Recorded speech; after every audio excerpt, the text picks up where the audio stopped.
নয়নাকে তুই পার্টিতে নিয়ে যাবি না? না বাবা, ওকে ওখানে নিয়ে গেলে আমার বন্ধু বান্ধব কলিগদের কাছে মান সম্মান পুরো ডুবে যাবে। খুব সম্মানীয় ব্যক্তি হয়ে গেছিস দেখছি। বাবা তুই বোঝার চেষ্টা করো, নয়না একটা গেও মেয়ে, ও ওখানে গিয়ে ঠিক মতন নিজেকে। ওখানে সবাই তাদের ওয়াইফদেরকে নিয়ে যাচ্ছে, আর তুইও নয়নাকে সাথে করে নিয়ে যাবি।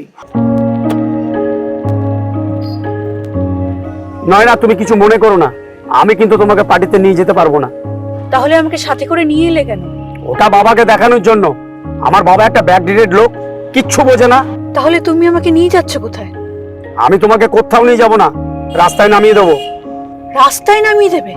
হ্যাঁ।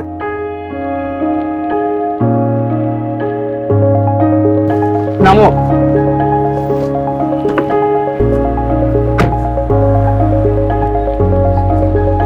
বসো।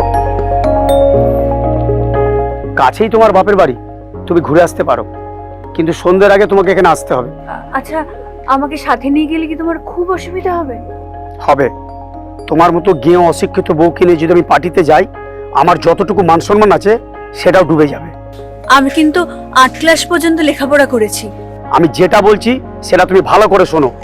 ঘরে ফিরে বাবাকে যেন বলবে না যে আমি পার্টিতে যাইনি, বলবে পার্টিতে আমি গিয়েছিলাম, খুব আনন্দ করেছি। ঠিক আছে। তোমার খিদে পেলে তুমি এই দোকান থেকে কিছু খেয়ে নিও, আমি এসে পয়সা দিয়ে দেবো। আসছি।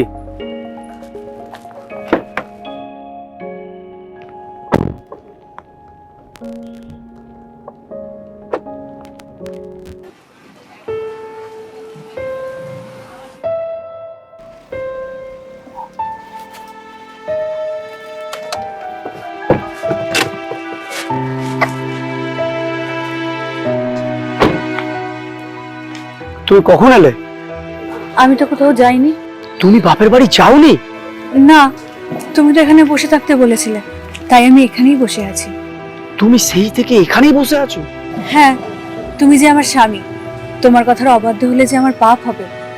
আজকাল বেশিরভাগ স্ত্রীরা তো স্বামীদের পরোয়াই করে না, কিন্তু নয়না তো দেখছি সম্পূর্ণ আলাদা। এরকম স্ত্রীকে পেয়ে তুই তার সাথে অবহেলা করছিস আকাশ। আমাকে ক্ষমা করে দাও নয়না, আমি তোমার সাথে খুব খারাপ ব্যবহার করেছি। অমন কথা বলো না।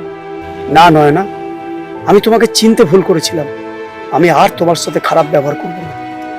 ঘরে চলো।